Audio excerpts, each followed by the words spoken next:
कई योजनाएं उनके द्वारा जो है संचालित की जा रही हैं, जिसमें कई योजनाएं ऐसी हैं जो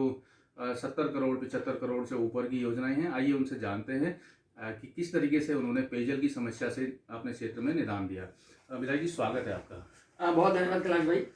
विधायक जी, ये जानना चाहता हूँ कि आपके क्षेत्र में सल्ट में जो है पेयजल की काफ़ी समस्या थी, और किन किन योजनाओं को आपने तैयार किया और किन किन योजनाओं के द्वारा कितने गाँवों को जो है पेयजल की समस्या से इस वक्त निजात मिला है? देखिए, प्रारंभ से ही जब मैं विधायक भिक्यासेन था, तब से मैं देख रहा था कि पानी के लिए लोगों को 2-2, 3-3 किलोमीटर,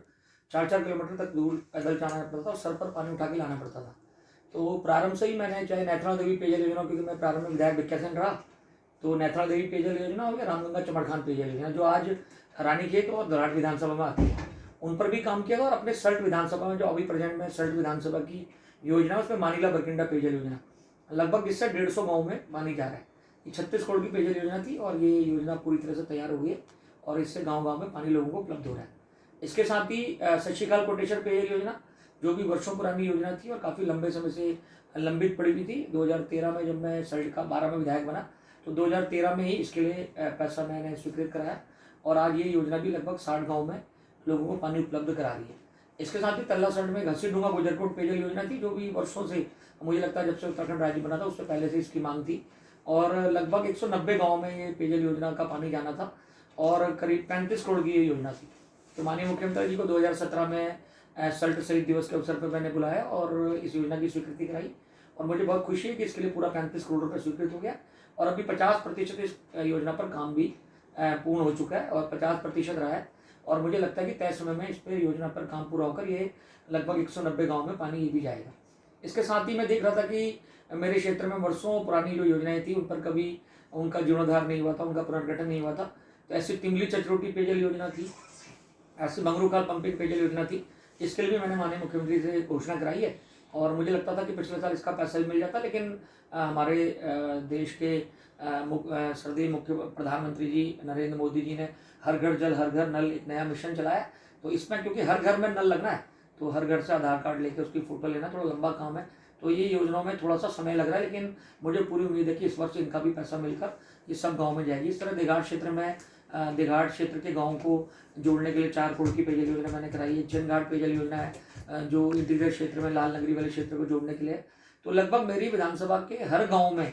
पानी चला जाए, इस पर मैंने काम किया है और लगभग 125 करोड़ की ये योजनाएं हैं जो धरातल पर इस वर्ष आ जाएंगी, ऐसा मुझे उम्मीद है। और हर गांव में पानी उपलब्ध हो जाएगा और अब लोगों को पानी सर पर उठा के मीलों नहीं चलना पड़ेगा। ऐसा काम मैंने अपने विधानसभा क्षेत्र में किया है। विधायक जी, निर्माण कार्यों को लेकर कुछ दिनों पहले एक वीडियो आपका वायरल हुआ था, क्या वो मामला था और किस तरीके से निर्माण कार्यों में आपके क्षेत्र में जो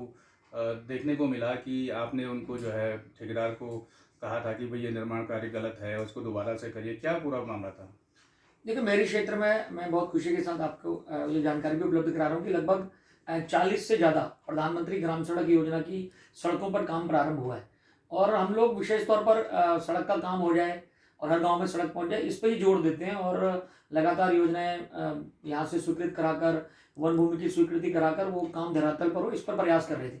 तो किसी रोड का उद्घाटन करना, उसका शिलान्यास करना, ऐसा मैं निश्चित तौर पर पहले नहीं देखता था और मैंने कभी भी करीब मैंने कहा कि 40 से ज़्यादा सड़कों पर काम हो रहा है और मैंने इनका उद्घाटन कार्यक्रम में कभी रुचि नहीं ली कि इसका शिलान्यास किया जाए, इसका भूमि पूजन किया जाए और इसको हमें बुलाकर कार्यक्रम रखा जाए। तो इसी तरह से एक बाजखेत चौरा चौरा मोटर मार्ग मेरे क्षेत्र में बन रही थी, जो पहले राज्य सेक्टर की सड़क थी और लगभग 16 करोड़ रुपए उस समय निशंक जी, हमारे डॉक्टर रमेश पोखरियाल निशंक जी हमारे मुख्यमंत्री थे, उनसे इसकी घोषणा कराई थी और 16 करोड़ रुपए स्वीकृत कराकर इस रोड को बनाने का मैंने काम किया था।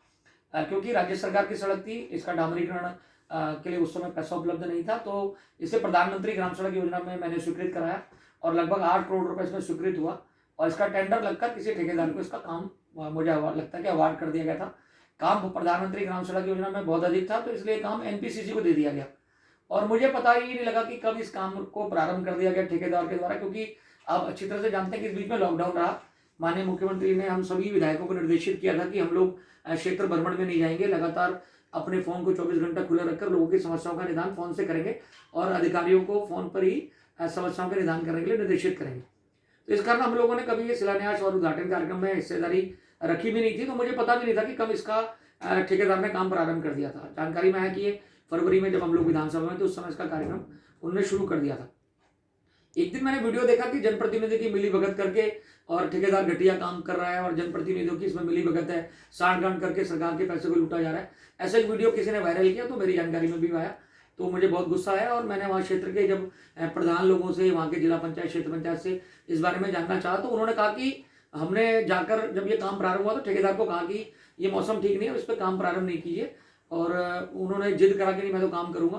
तो फिर मुझे बहुत गुस्सा है कि जनप्रतिनिधि जो हमारे लोकल प्रधान लोगों की नहीं माना। तो मैं स्थल पर गया तो वास्तव में मैं देखकर हैरान हो गया कि एक तरफ डामरीकरण हो रहा था, दूसरी तरफ से रोड उखड़ रही थी। तो मैं बहुत अधिक गुस्से में भी आ गया कि सरकार के धन का दुरुपयोग हो रहा है और जो 5 साल तक जो सड़क चलनी चाहिए थी वो लगातार एक तरफ बन रही है, दूसरी तरफ उखड़ रही है। तो गुस्से में आकर मैंने उनको बहुत सख्ती उनके साथ बरती और मैंने उनको ये भी कहा कि अगर आप इस काम को भी नहीं रोकेंगे तो शायद मुझे हाथ भी उठाना पड़ सकता है, जो एक अच्छे जनप्रतिनिधि का काम तो नहीं है, लेकिन मजबूरी में अगर ये क्योंकि जब तक हम सूचना दें वो काम कंटिन्यू रखें तो उसको रुकना जरूरी था। तो मैंने उनको सख्ती से निर्देश किया, ठेकेदार के जो वहाँ पर सुपरवाइजर था उसको भी और वहाँ एनपीसीसी के अधिकारियों को भी, और उस काम को मैंने रुकवा दिया है। उसके बाद एनपीसीसी के द्वारा मुझे एक पत्र भेजा गया कि उसकी जांच कर ली गई, जो काम खराब था उसको उखाड़ दिया गया, क्या इस काम को हम दोबारा प्रारंभ कर लें। तो मैंने अपने जनप्रतिनिधि को कहा कि जब तक मेरे क्षेत्र के जनप्रतिनिधि वहाँ स्थल पर नहीं जाएंगे तब तक काम प्रारंभ नहीं करना है। तो अभी क्षेत्र के जनप्रतिनिधि संतुष्ट हो जाएंगे और मुझे समय मिलेगा तो मैं भी जाकर मिलूंगा, तब उस काम को दोबारा प्रारंभ करेंगे, तब तक उस काम को क्या माना जाए कि आपकी